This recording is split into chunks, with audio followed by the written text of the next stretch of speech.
ye ba be som sa kan kase don hwe ba ko entemu no kaye ho a na inchemu no mesoma to mebo e de amane bone ho nkro no ba no etimi asom yi e wo sa kwan no so ye beda aboafo ase de bia omo ne boye chi do ma atimite ye nka de odi kan e talent microfinance bia ye omo di sikasema ba adwaman so mo se beji bi kobo bra titru ni adwadifo am oman Ghana ha mo hia besianse hu keto ebida ho no wo mo di aba omo frefo se beji bi fa ye adwuma ma bibia ne nko yi kama entimi emfa emma wo enkoya no fo yi bi ho nkwaji sika afi ubewie na antimi ntua na ya abanyama ne ye twe ado ahoma so da bi enkoye saade no talent aba ni nyina no ye hyehyɛ kama de ama uobi omonje hwɛ so nkra ne ye mawo ni nyina no mo ye bi e wo no akache ho manta medunsia nim de mu nsia o ma hyatem mo bo adwuma de ben wo no okọ makache o mbehwa isikasem ni ye etimi e de amawo di otoso mienu no KFM Musical Center no so ye biaya ye ma instrument a e won animeti apo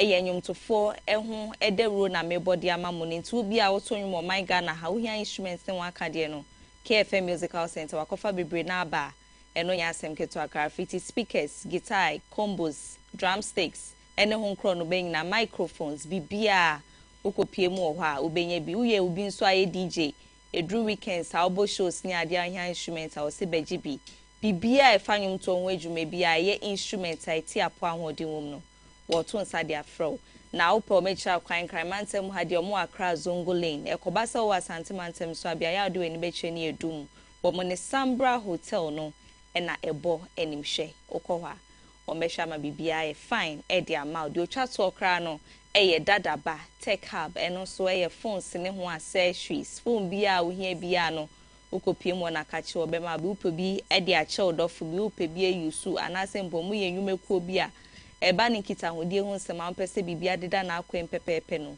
wode ho akade ne de abaye phones ne accessories internet akwan ne won kramantem ha upie mu e wo kanesia bia ye omupai takwa station e hyen no dadaba wo ho ebo adwuma tumi ni ahoden so nti okwa phone bia opebia no behwa ma obi na bibia ye kama etimi edi ama ho nti nwumekoi ene na nwume obo memechiri do ma mede nsema hodo no etimi edi abramu nsem no edoso na ye nhwe de edi mu akotene no ebi ye be komra share bedwafi na ye COVID-19 levia na eda ho a abandada sorry free so no na omo hwe senka bibia betimi akoya ankoyi ai ne ndisi amenu ko ne betena benwa ne so no ene o metwa ne nyina mu de afiri ho a emu nsem ne amane bo no wo beti sanso na wonsem foforo mo no eya Ablekuma West MCA o ho no wode ade strede ne afibɔ hye nyina no aka buma wode kwa ma ye dansoma na dwadifo mo ho kan wo gya hyehye no ada ahomachi e kɔ so nam soma bebre ne ma hyehye no wo che say of the support esun ye pa be masa de hye se be a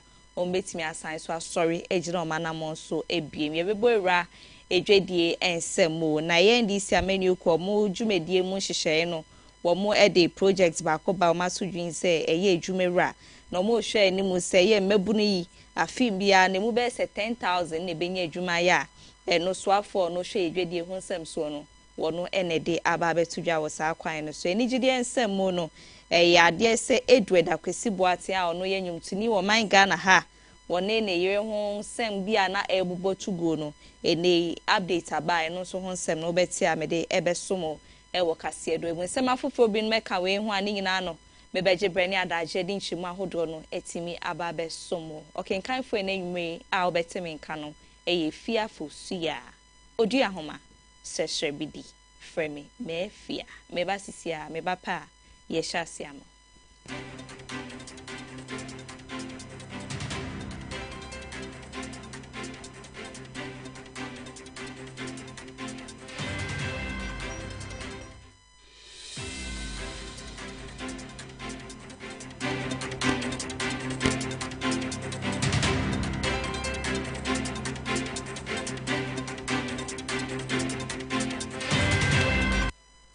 Ebusi amenda sensa mo akwa ababie mi enhye nsem na se tew emfa maudi a ebra na his excellence na nado dankwa ekufu ado kane mampani oti abenwa ne so no ene na memuomo no obu ya kama na ebre bidru ya eye yade a yefre se COVID-19 yade ekodi ewu ene etrechre kwa amansan nyina akomu a ewiase afa na be bibrebe na obi anya ne de anya ne chefa enam so ma de hye bebre na ne adofo fa muti nananom osie do no ene Ghana de hye so ne ye ka ho ebi na enumu no na pempen ba se ye COVID-19 levy bi aba ni nyina no sikasem ne se ne betimi aboa ma kade ahodo ayehia kwatia yade no betimi nya ne esa aka wo sa kwan ne so no na wo se etwetwa sika nkitinkiti bi no ye eto na ededa ne ma bi eso se be ya o metimi akwatia na bra yade ni free ho do obi ehwe anim sese yade ni ho de ne ye etua ho levy ayeden ene omobo aban na besi se omu free abanwa ne so mentimi anya hwe amfa na ndisi amani oku na asa na omo ba betena so omo so hye bo so betena so a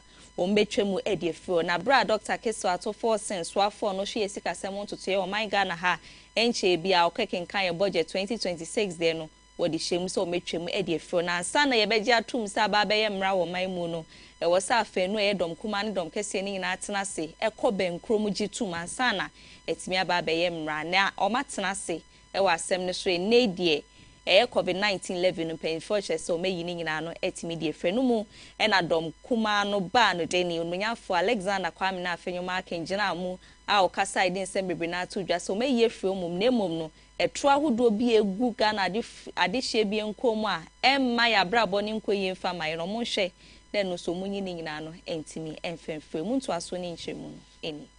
This year alone, the ordinary Ghanaian who uses electricity has been burdened with a total of 18.4% electricity tariffs alone. 18%. This is the total tariffs you've imposed on the ordinary Ghanaian. So you don't turn around and create the impression that, oh, this is a COVID levy, the ordinary businessman was paying, so you are taking it away as if you care. You don't. You were collecting COVID-19 taxes when COVID had since gone. You were the only country imposing COVID-19 taxes on the people of Ghana. Mr. Speaker, you were collecting 3 billion a year from COVID-19 for 4 years without COVID. Mr. Speaker, they were the people who were collecting e-levy and told us that e-levy was like Akoba.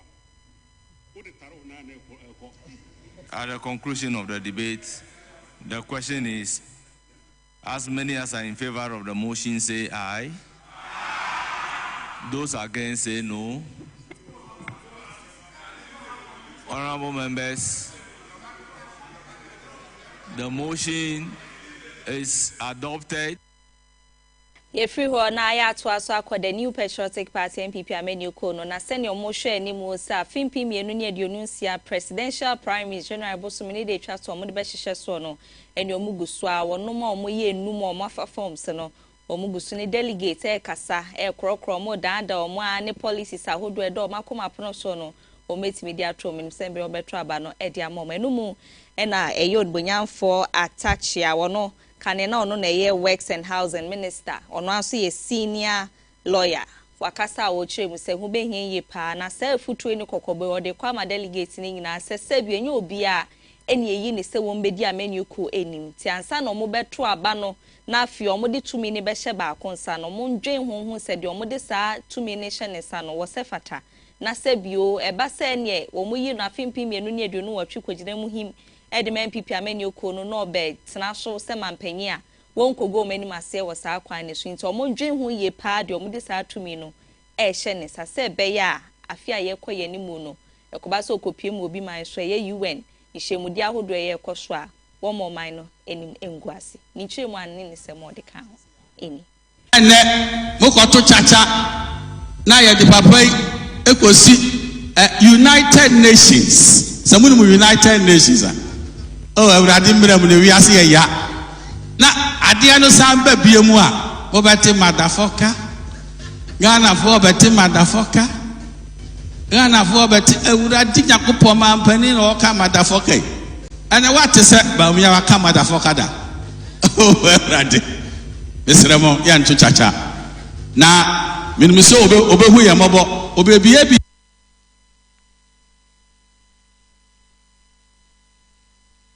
Samuel Atachia eno no ye free ho na ya konsem from na so eguso agina ye NPP amani okonim na ye onumonyamfo se ya editwimo no so kan de hia wono so so hwe ni musie betimi ahwe ato ne so abama bibia na koye ewo na afa na kane no ne hwe ye homesu ahonsem o man Ghana hade hie no mo mafa form so NPP amani okonim no woka ho ebi no ne delegate e kasa no se ne midi kanka omuguso ade o makoma so ade ne afi omutrimu po mo da ye so nyina eto omenu se be ya wo mo de kokromoti ne be che o mo na nkunimdi mapatimi akwa momo enmu eno munyafo se ya odi twumu echem se hu be hia ye pa so mo de tumi no be hye ne sasa so ndo obetena so a wo be hwa amadwedifo mo ewo NPP amani okunya afi o man mu nyina no wa mo sika o mo de be ye adwuma on be hye o madwuma ne mapeje mu kina na adwuma ne timi akoso da tretre na sika mapo mo hwe ni so mbenya ma hwe bi ebusua mo de bi akoma no bibia no betimi akwa san so hye bo kire mu se wo beboa ede apomode ho nsem so ato hwa ebeboa ma ye members o mo dom NPP amani okoni nyina ekoba se ho dodo na ohia yarehwe mapa ukopie mu ha so biti na kitasa card ne ebehwe wa oha bia embeche ni we nyina ye policies a wo hwe se ade hye bidom timetro abama na ye delegate no na 2028 ogina mu hima NPP amani okona wo behwe ama bibia no etimi akoye ne nsem no eni ya me de America say mo ne se ni a na hunu nti ena me se ya na de ba ne se me ye president a menya obi a wono de oye special advisor for party welfare president constituency uni office ebe bi ama me the welfare officer betna ho ni a won hwe fi o mampani ho no wo de man na o de be computer so no am receipt ni better say some way na de abedan say o mampani nye ma me bom toa enu achi me nya tumi eduru say me construct say me o mampani a me ne part for be sia say sa no me hu bi e ha one day na your mampani wo de officer wo your from there wo be free so na party so e dey e time me si say ni say wo national health insurance wo de akọ operation na wo kwaye no yesi entimi ntua esese me ye party health insurance a elutimi tua sa aka no ma ema amudi da enye naso akasam naso de say abusia me de me bo obetire na de akodiba na depelo enona when we cast when you have grant you better grant amadi akoye duma won tie die wabre won tie die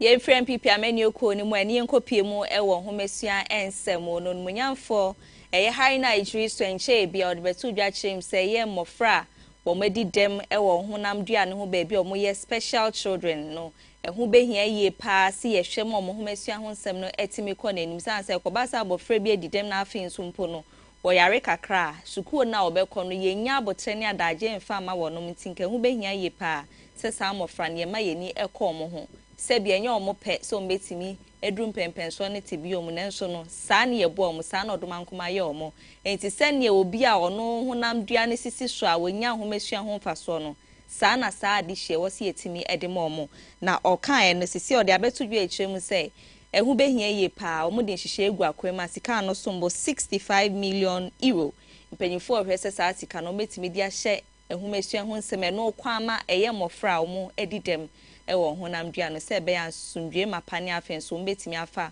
omonto mapefra homesua ho nsem no bibia betimi akoye a provision for free tertiary education for all persons with disability. And the third, if the amendments succeed, free education for all learners with special needs, but to be funded by the CARE Fund. So in my consecutive estimate, I'm thinking that you require 65 million Ghana cedis in a year to 100 million Ghana cedis in a year. So if CARE Fund has a budgetary allocation of 9 billion Ghana cedis, it should be possible for CARE Fund every other year to make 100 million available to support learners with special needs. That, in addition to feeding, must also take care of assistive learning devices.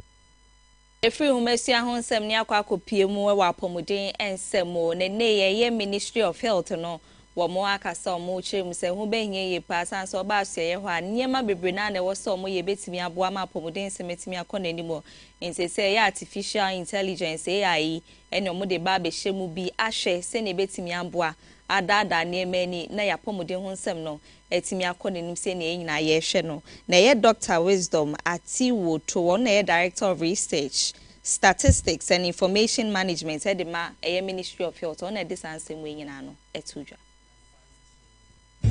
Areas where we are looking at leveraging digital technologies, including AI, to address challenges that we face. The first one is the rising operational complexity within the health sector.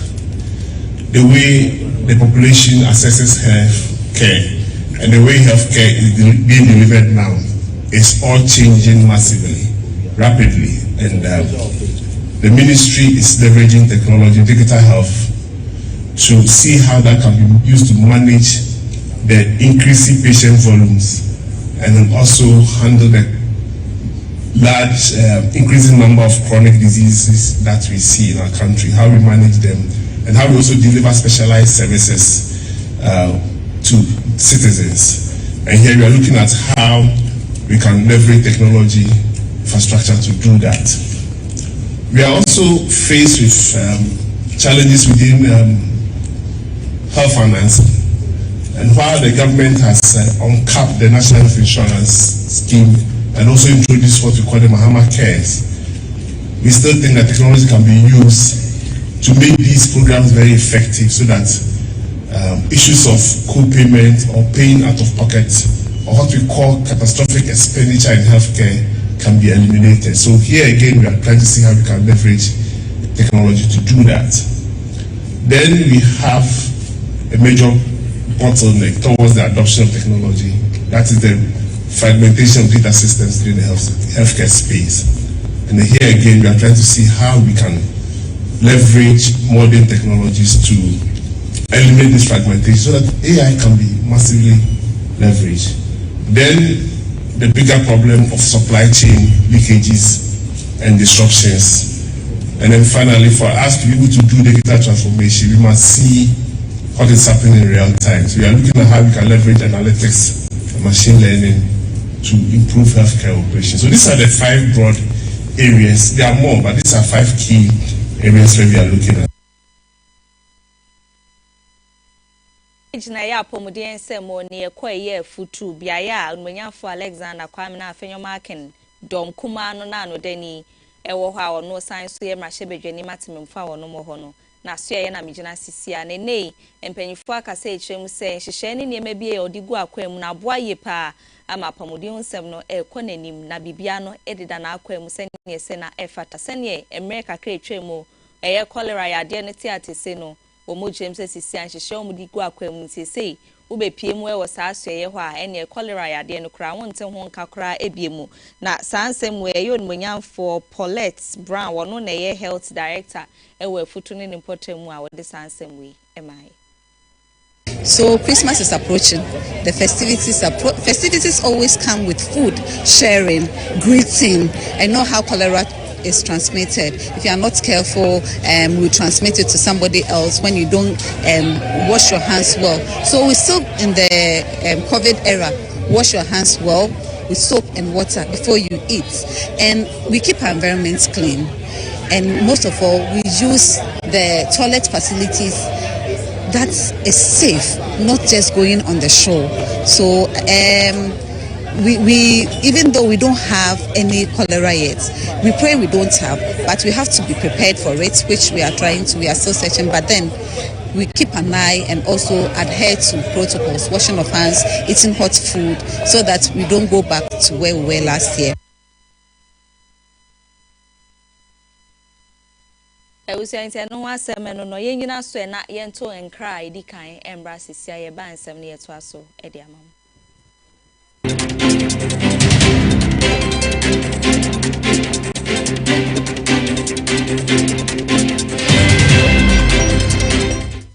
Ani Edru Sabrace from Ko ewa femo. So we dwedini a ye crowd say woni ya hwefo benyan kitamode ewa dwede kwanso sede be ya wadwuma no ebetumpo ma afiwe eye crowd behwema wo ewa KFM TV Christmas don't come so Tia meje di fo ina akwanya se mo be hwen ewa KFM TV Christmas don't come eso se na ye fidie no echeche ne du eche na nipa dodo na ehwe yenti na ebesan atwetwe dom e dia bro no enunti na ye fro se bra ne be bo wo no mane hu dero ewa KFM TV Christmas don't come eso se na be ya ubenya afasodio bebre na ewo eso tunsa e dia frem a mo bie bedwuma ahodo ewo Ghana se mo mbra Money embedija our KFM TV Christmas don't come so. And to bet me afrain our Yahoo true for 0548 79044 and 0246239070. Na ya new edija kama our KFM TV Christmas don't come so. KFM TV Christmas don't come. Bra na ya endudra.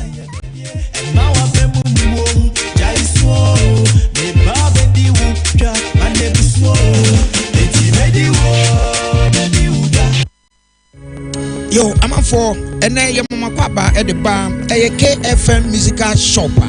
You told me, you know, who free a Kumasi come that Damono, a sunny at the bar at Dumino, Sabran Udu, a Sambra Junction, a Sambra Hotel, Quantana Sope. Now shop no any Sambra Hotel and the Dinja anymore. Would the free Sambra Hotel, a wood sunny at the co, Nankane and Hagan Hono, Annie, a hawk and a KFM musical shop. Ye tosu mienu ye bie ne foforo na de e kan se emfidie papa etimiche de wo de ya sorry de wo de gro agro ahodo tuma de bia wo de obehia eye emfidie me kire musical instrument bia no eye KFM ento wo se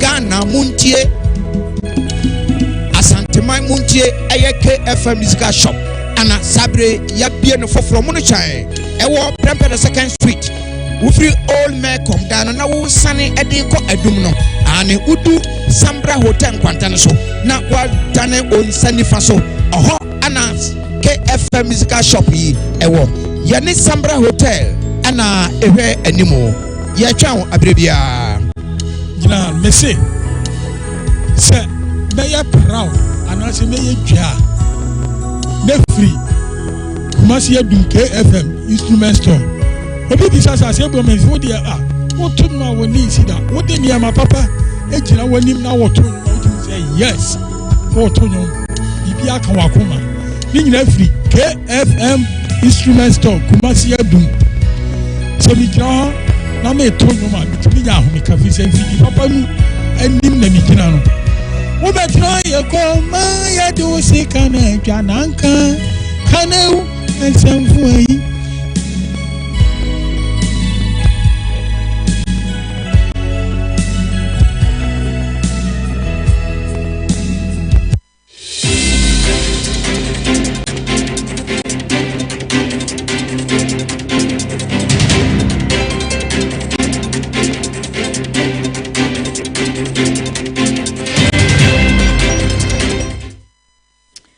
Sanda semo akwa ba bread wada ajiade afemi o KFM TV enwme no nsi akase no ne egusu am ti apono echi ye de somo no yeso ansem ne so e dia ma odia ya anadwi eja hyehye bi ko so dendenden pa wodan soma na na enya asem keto akwa adwa kesi no e wo ho a eye mabaawa no na afin so mranti ahodo di dwa wo mu no enam so kra ma ye abofra ono enya mfinhia no wo twede wafem etina nanom e won siedo enya magihia eno ekọ so enenam so ama manager the Madam Suma Market na Jonathan Kotoko wakasa wo twem se de course on de so bro no wo de bebo e abofra no e maame san se nam ne so e bi enene abofra no enka ti asefo ho e bi.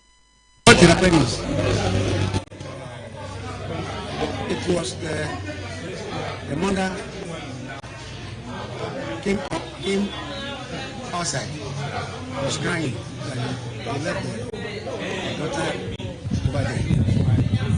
personally, I'm not happy because here they don't make here for anybody to stay up to that hours. So as I'm here today, now I'm talking to you. Although we lost a life, but I'm not feeling having sympathy because the issue is how can that thing happen? If it happens, so means that the management is not serious about some of these issues, and that is why I make sure everybody open the market before I normally go. I'm supposed to close 5 o'clock. I normally stay up to 7 o'clock before I was answering him where Nadmo and Penny Fats, range my boyfriend, and so by night copy more, so crochet, send ye cost so much himself, more yen shimumapa, Eddie Acosto, Ewosa, and 70 more. No more much as say, ya, but fra, we for meeting an animal, said, or mamma, and anyone to make grass answer, or shrub of fra say, Ewe, we are yamude, a drew sap and pensiona, a animal, a rempa. That's an unfortunate incident that has happened. We saw the mother this morning. She's not doing too good because it's not an easy thing to lose a child through this. But by and large, we've been able to coordinate things well. The MP himself was here, the MCE was here. There's another fire we have to run and meet it. So that's the situation. Thank you very much. Tomorrow we'll be around in case you want to come and assess the. For now, we don't know the cause of the fire. Okay. Nobody has been able to tell us the cause. So what are we doing to victims? Victims, that's what I'm saying. Tomorrow we'll be here. As an admiral, we'll come and assess the situation. We can't just say to now we have the NADMO, the disaster committee that is being chaired by the MCE. So we'll take it from there. We'll come back to them, meet the people who have lost their ways, and see how best we can handle the situation.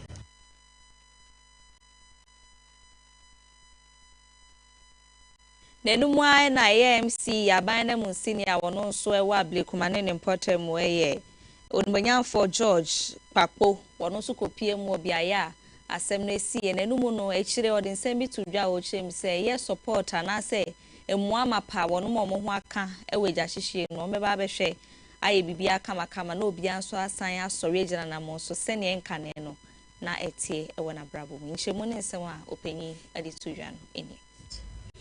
Yesterday around between 11 and 12, we had a distress call that the Dansoba market is on fire. We organized as many people as possible. Fire services were there from the region to national. We had the military, we had the police, the NADBO. Every person concerned was there to make sure they bring the fire under control. By God's grace, the fire was actually controlled by the fire services. They did so well, and I want to use this video to thank the Ghana Fire Service for the human job they did this dawn. About 30% of the market is totally gone. Unfortunately, we had one child lost, unfortunately about 8 years old. And the remain is at the police hospital by now.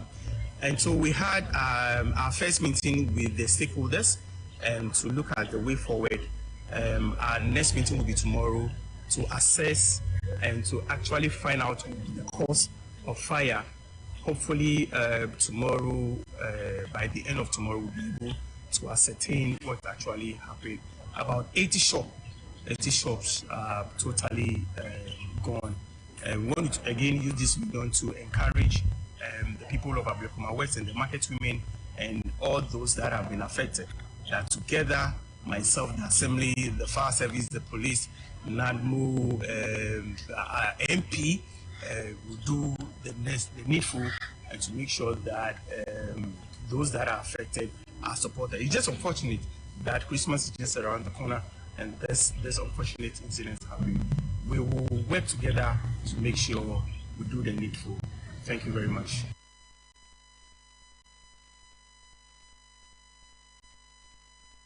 to aso akonsem foforo mu ene enwumre na eyonmunya for Victor Kwesi Okwamono na ye public relations officer edema Ghana National Association of Small Scale Miners eno ewo eye Pristia Honi Valley na wakasa wo chema ni nyina nkofo bi etense nsa wo ne so chem se fo megudie train na mra kwan so ewe ye New Bogoso South Pit no ka ho bi o chem se da bi nsema nkofo bi no meka ni nyina no ene nsa omo trentre wo ne so ni nyina na adabraka nya de se no kure bi ewum sanse omo adwuma omo die nyina no omo hye Goldfields asia omo niema omo ye nyina ededa na akwemu na mra kwan so a emu mra enti amra nsa mra bia enti de nkofo bi no mo ka no enya de se no kure bia ewum. Thank you very much. My name is Victor Kwesi Okwam, PRO to Small Scale Miners, Ghana National Association of Small Scale Miners. Whatever allegation that the media houses and the radio stations heard about this particular exercise here, as we are here, you can see that whatever that they said on radio or television is not true. Because here is an old site, old pit, which the large-scale mining company mined here some years back. And after that, the place was full, the pit was full of water.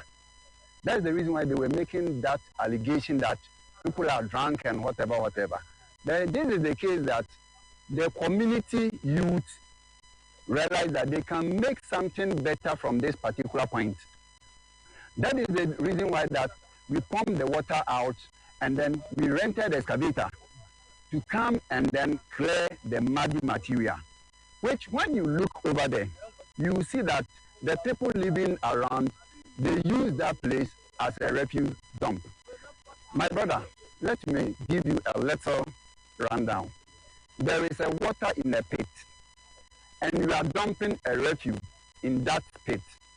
What the people within the environment, what are they going to receive after using that pit as a refuse dump, which there is lot of abundance of water? It's going to generate a mosquito. And finally, it's really Ghanaians that we are going to complain that the government is not doing well, it's not doing this. Because of one or two people, their selfish interests. So whatever that you people heard and then you are here today, what we want to tell Ghanaians and the people in Bogoso and Western region and then Christian Wuni Valley is this is the time for the youth to have a place to work.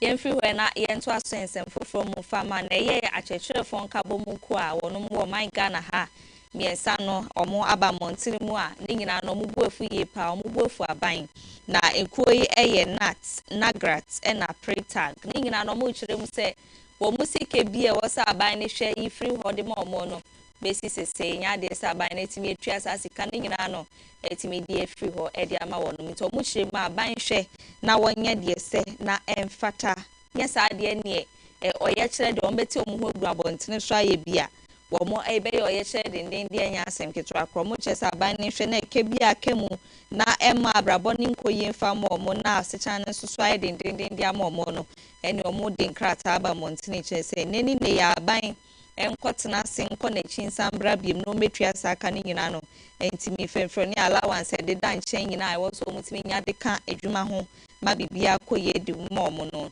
mo chesa ban ne hwe no nya de se na fata ente ya achechefo nka bomuku a eno man Ghana ha no wo mo so nsem omo de aba beto edwa eno no ye free ho ni ato aso akonsem foforo mu de amawo onmonyafo Julius Debra ono so akasa ni nyina no ye ku a yate omo a omo ba be hwa ma 2026 FIFA no etimi akosho no wo chese sebu enye se ball ne keke ne mum no wo monyo munyume ye na afa ne mengu akwemu ye na Ghana din tuntimi tretre enko nanim na mo ne bo ahodo mo hwe ni se omo sa betimi aka ne abasobode no omo sa etimi aka e wo sa akwan no eso. So unlike in previous times where all our focus is on just going in to play soccer and come back with a trophy, we need to shift it a bit.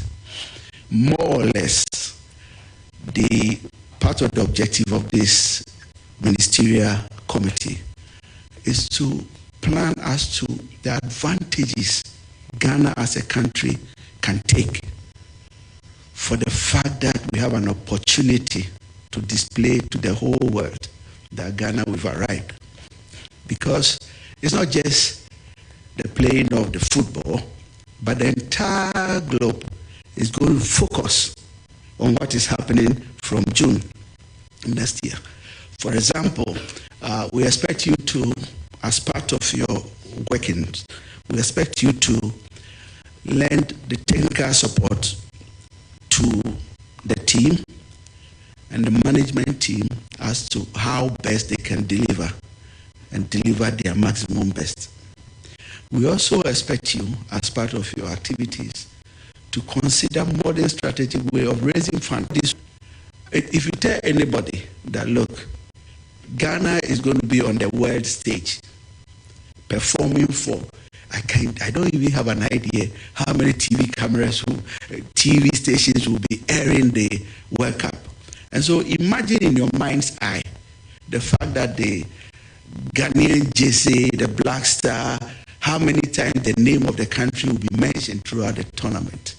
And so we want you to be able to convince corporate organizations that this is a blank check if they get associated with Ghana's representation at the World Cup, for their brands to be known worldwide. We also, which is very important, you are also being tasked to help coordinate the travel arrangements. And usually we get run into troubles with visas, and there are people who want to take advantage and give the country bad names and all that.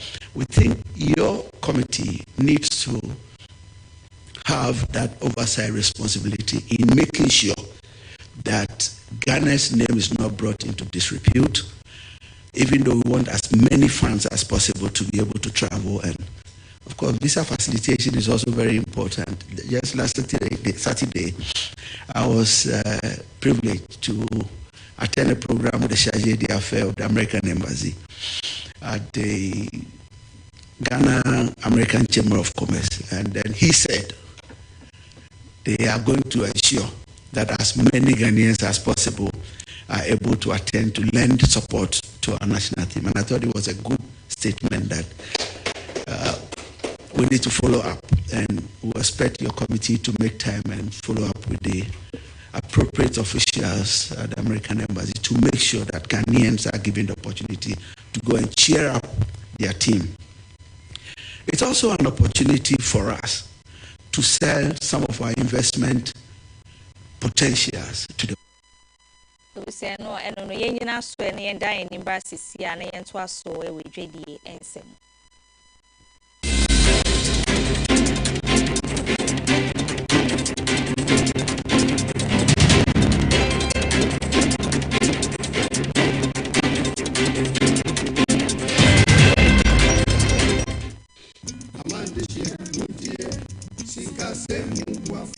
Medo benami Ghana tuko doaja pleho tuko kata.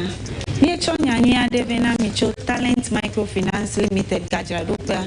Mie wana susu savings, adishare, school buafo, cashback, ple bubwa okata. Nenyebe egajo mdemi agbo la letie tomegbeko ateun ahoga dodo. Kenenyebe egajo vivi la nenyebe oga hia ola ateun ava de oga ekene hia fa. Tanenyebe mi foncho mi afa jo mu yo kenye mi afa gadodo nyawa. Business loan elemiashi, church financing elemiashi, salary loan elemiashi, eye bubo li kenye personal loan. Nenyebe mi foncho business loan a enye gadodo ikemye nana asichalao.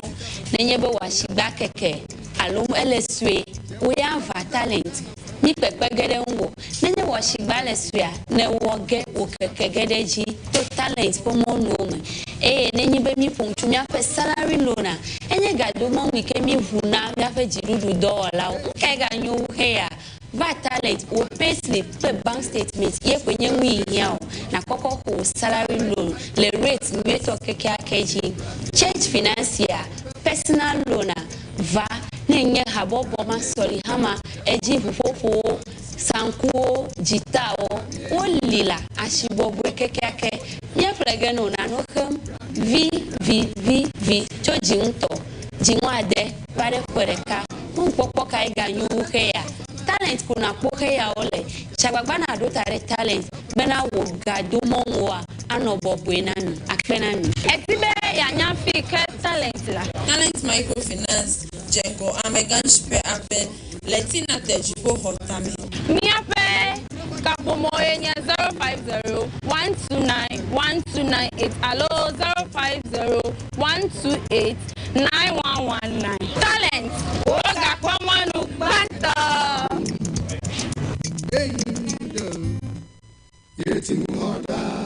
Talent Microfinance, your channel of wealth. For Fraba, a just one you, Yanum. A shaya ain't use of well. When so yes, a oil. Now we are any key. A shaya gumechina. A ye, leap moto. Giomi, Anasenami. A yamu bia was Sabeka or KFM Limited. A Ghana ha. Leap moto. A bear for cancer be. Yanum. And where Dennis Hanso Efe. Why interiors here? Can't hear me, Timothy see and your friend leap motor. I was 3 modes of driving. Obey me a switch it, so open 10-1. Obey in a sports mood.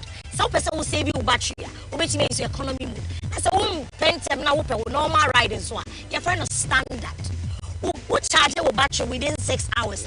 A bet to me do a Kumasiaba. Metra air 310 kilometers. And to win how. Ube to me so the 3 hours fast charger.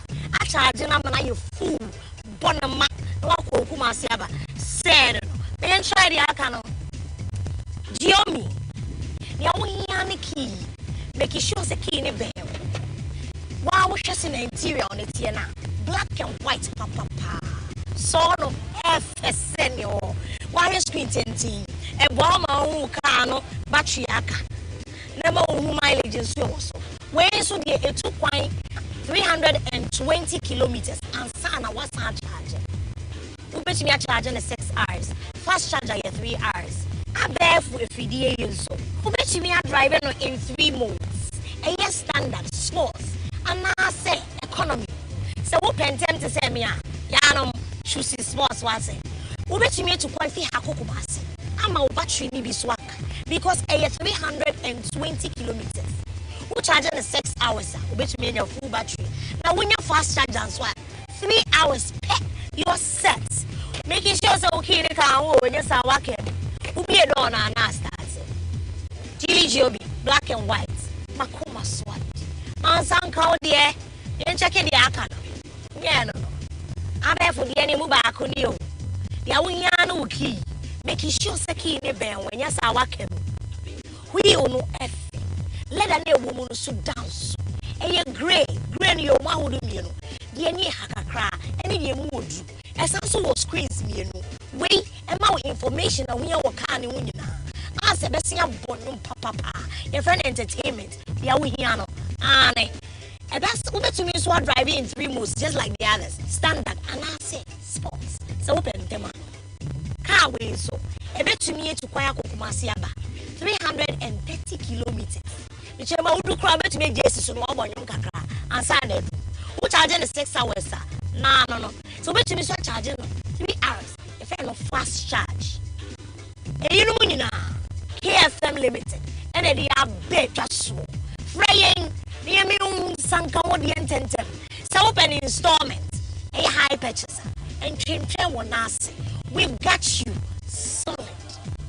Yanume on sabit me fidie bia e wo KFM Limited on sabeke fidie no na wotia no nkakra we unya no bebia agi KFM Limited fraying ever sort out.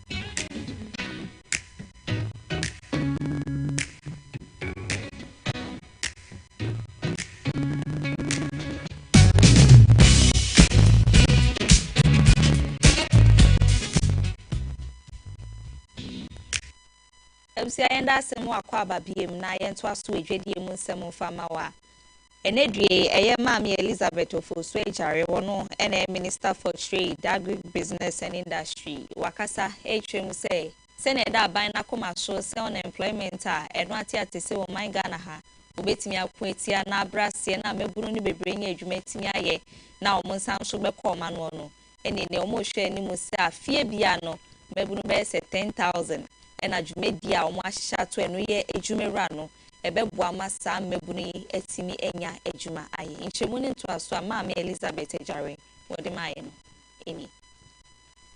And on this joyous occasion, it is important to reflect on our cultural, educational, and personal bond that link our nations.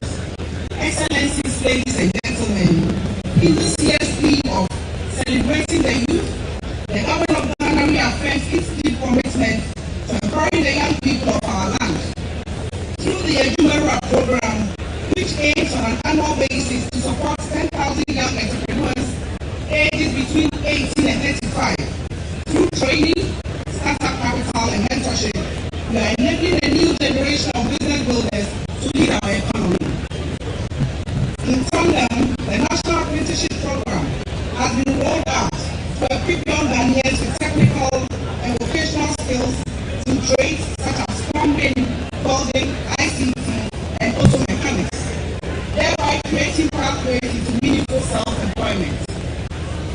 We are equally proud of ourselves in our effort to open opportunities at the local level through the Youth Economic Inclusion Program under the Local Economic Development Policy, which is supporting youth-led firms in farming, agriculture, and livestock across districts. Yejina so edi edwedie nsem na esini adan ye ho abasisi e ba eto aso ewe ni gide ensem.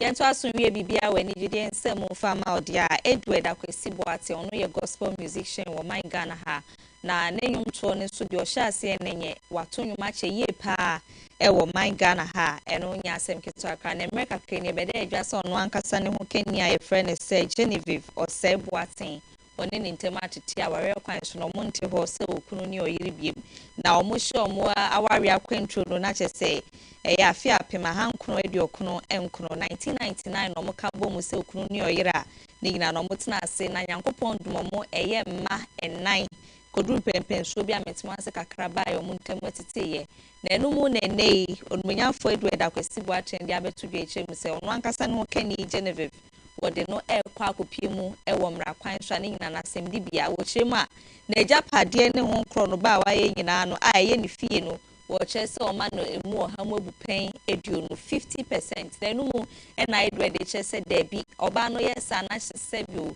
Woyaye near maybe I no answer fatasan se bro muntem titi e krono ankasa si efie ni bi ma no ene omo ware ye mu kra na broche kwan so kra do de ni ko bi tu kwan ni ho krono ba toto cars ni ade ma no na onim de nti omo ntem titi ya ene ere person de ne famra kwan so no chem kra omo ntem titi ene finhia no enum eni 5 years eno montematiti a ene na baba wa na ba monti mu chese o de ne kwa kopie mu asem di bia ma court aka bia ma no na ni fie ni ne japade o hemabu pen eduno 50% no wo metimi age edi ama no eno mu na Edward Akwesi Boate aba monti mu a bode aba betu dwa wo sa kwan ni sunti sansem ye ni die tire die beba wo ho bia no yensi mutibua e wo ho yengina so e ne efa nwume no nsia kase ne eboabo no besom wo KFM TV no yefani nyina no embra ewie ye kodia ne eda aboafo wono masi KFM Musical Center Talent Microfinance and afi dadaba Tech Hub sede bia ne abra no wono mbo ye tri edom okenkan fo na nwuma otemeka e fia fosuya odua homa sresre bidi frame na fia madasi ama omo eni hwanitia wonje menyado